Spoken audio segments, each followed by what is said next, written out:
साथियों, इस जजमेंट के तहत अब राज्य की सरकारें SC/ST के अंतर्गत अपने राजनीतिक लाभ के लिए अपनी मर्जी से किसी भी SC/ST जाति को आरक्षण का लाभ दे सकती है और उस अपनी मर्जी से उनसे वो आरक्षण का लाभ छीन भी सकती है।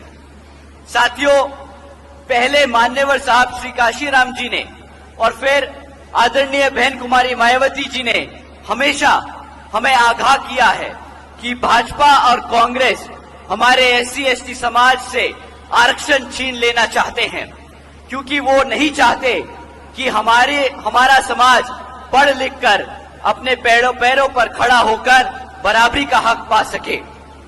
साथियों, भाजपा और कांग्रेस की ये सोची समझी साजिश के तहत ये जजमेंट पास कराकर देश से आरक्षण खत्म करने के लिए ये पहला कदम लिया है।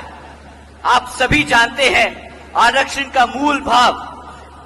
की मूल भावना सम्मान और आत्मसम्मान की है, समाज को आगे बढ़ाने की है, लेकिन उसे बार बार गरीबी हटाओ कार्यक्रम बनाने की कोशिश की जाती है।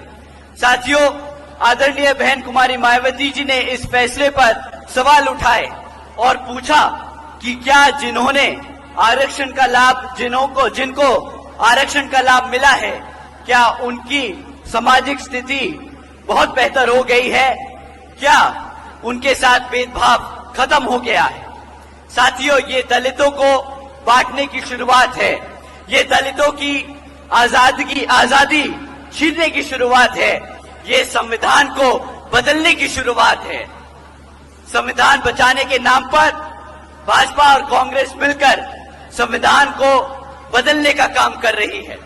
आदरणीय बहन जी ने कहा है कि अगर यह भाजपा की NDA और कांग्रेस की इंडिया अलायंस वाली पार्टियां, जिसमें सपा, आम आदमी पार्टी जैसी पार्टियां शामिल हैं, ये सब सच में हमारे SC/ST समाज के आरक्षण की हितैषी है, तो ये सब मिलकर पार्लियामेंट के जरिए रिजर्वेशन एक्ट को संविधान की 9वीं सूची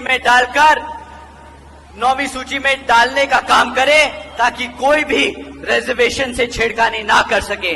परंतु साथियों, हकीकत तो ये है कि ये सब हमारे संविधान, हमारे आरक्षण के खिलाफ है, तो ये काम कभी भी नहीं करेंगे।